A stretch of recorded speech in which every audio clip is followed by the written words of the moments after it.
So this is Algebra 1, Semester 1. It's a unit called Functions. It's 5th unit.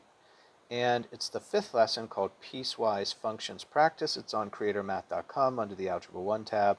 You might have to Google creatormath.weebly.com to find the site. The instructions are copy the following problems into your composition book on the correct pages according to the table of contents with the notes for those pages from creatormath.com. So students do struggle to find the notes on the website. My apologies for that. I'll see if I can model it for you right now. Hopefully it'll help you find them. The actual name of the website is creatormath.weebly.com. Please Google that. Hopefully you can find the home page, which looks like this. Okay. That way you know you're on the right site. Any questions you have about the composition book, you guys, I know that you have questions. It is complicated. There's a lot of requirements for the comp book, but how do you figure out what to do? Well, you can definitely start by scrolling down to the words composition book, read all the directions, watch all the videos. I've done my best to give you videos on how to do things. Follow all the turn-in dates. The next one's coming up for the 15th week according to this video, but you're going to obviously look for whatever situation you're in at the time you're viewing this.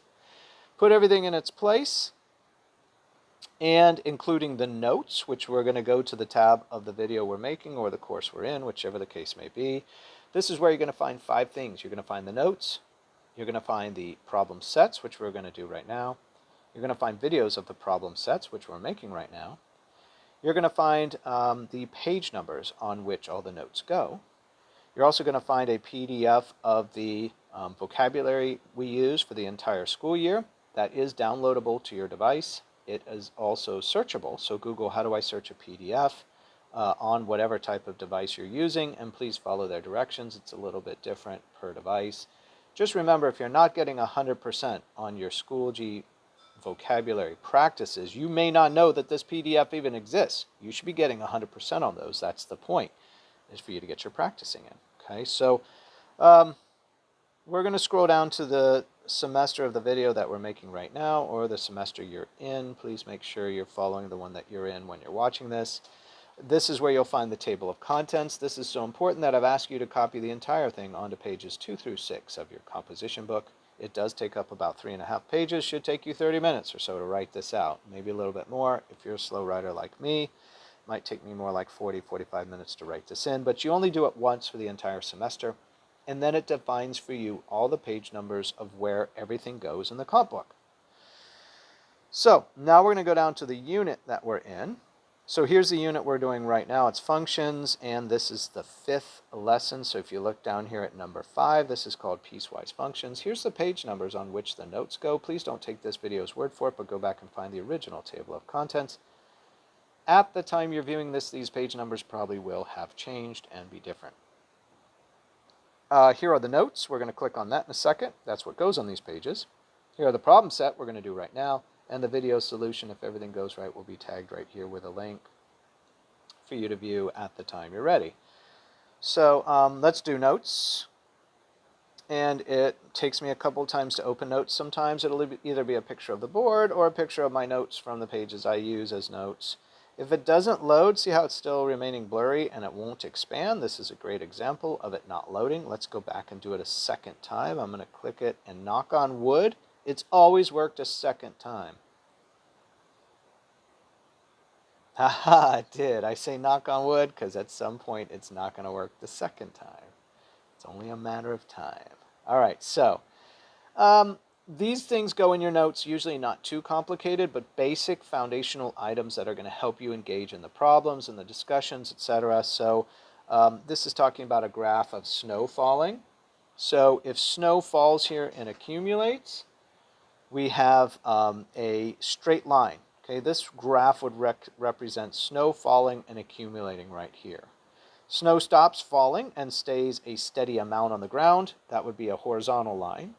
And snow melts. So what we've got here are graphs of different physical phenomenon.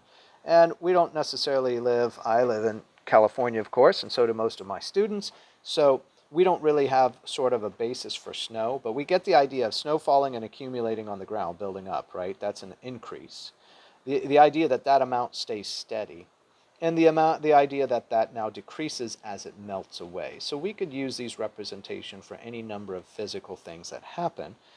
Just basic ideas of how to use a graph. Well, now combine all three functions to illustrate snow falling, staying steady, and melting. Here it is falling, increasing, right? Steady, it's not increasing. And then melting, here it is decreasing, right? So this would be called a piecewise function because it's the combination of 1, 2, 3 different functions, and that's what a piecewise function is. Again, kind of a strange name. But a piecewise function is a function made up of several other functions. It's just, I'd rather call it a combination function if you ask me to name it. But it's called piecewise, and when you see other books, that's what they're going to say, all right? So with those notes in our comp book, let's turn to the page, to the problems we have to work on. What is a piecewise function? It's a function made up of one or more functions, all right? It's not just one. I would say 2 or more functions here would probably be more accurate, I'd like that to say, and maybe I will think about fixing that. If it's one function, it's just called a function. If it's 2 or more, it's called a piecewise, all right? So I'd like that definition to be a little bit more clear. So given the following function, what might it represent? Snow falls and accumulates, yeah.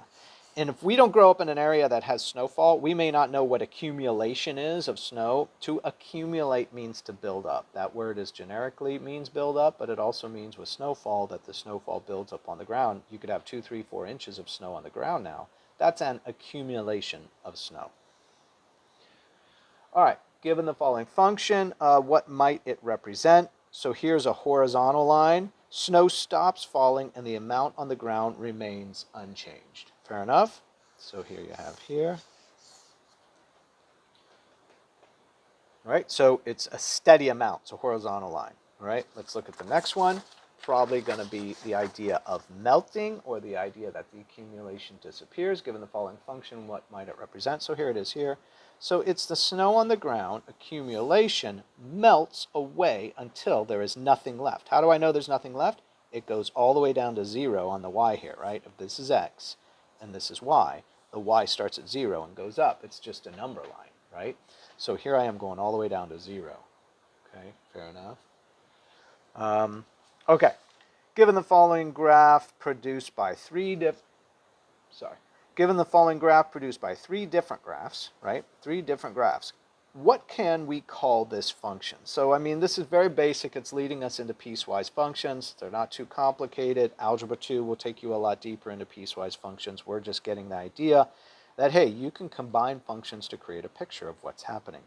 So, this is a piecewise function, is its name. What's happening here is, our example so far is the snow is falling and accumulating up to whatever height this is. This could be a number of inches, say, right? 1, 2, maybe it's 3 inches, right? That'd be easiest. So there, the snow fell to 3 inches. Now the snow stopped. It stayed at 3 inches, right? And this could be, say this is hours, right? Say 6 hours in, the sun came out and it warmed up. Now that snow started to melt all the way down to 2 inches to 1 inch and back to 0 inches. By 9 hours into the whole snowstorm, right, this snow's gone already. It came, it stayed the same, and it went. What do we call the combination of 3 functions to show a picture? A piecewise function, all right? So make sure you're matching the title of the video with the practice set you're doing. This is Algebra 1, Semester 1. It's Functions is the unit, number 5, and the lesson is Piecewise Functions Practice, number 5. It's on creatormath.com under the Algebra 1 tab. Hope this helps.